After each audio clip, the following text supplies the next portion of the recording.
Қазір бізде тақтаға Илигай шығады. Илигай, тақтаға шық.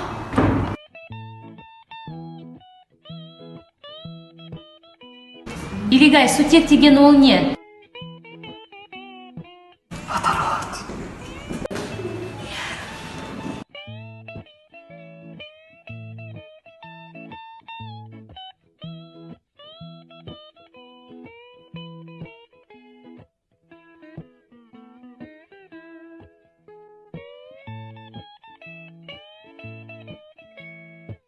Ацетон.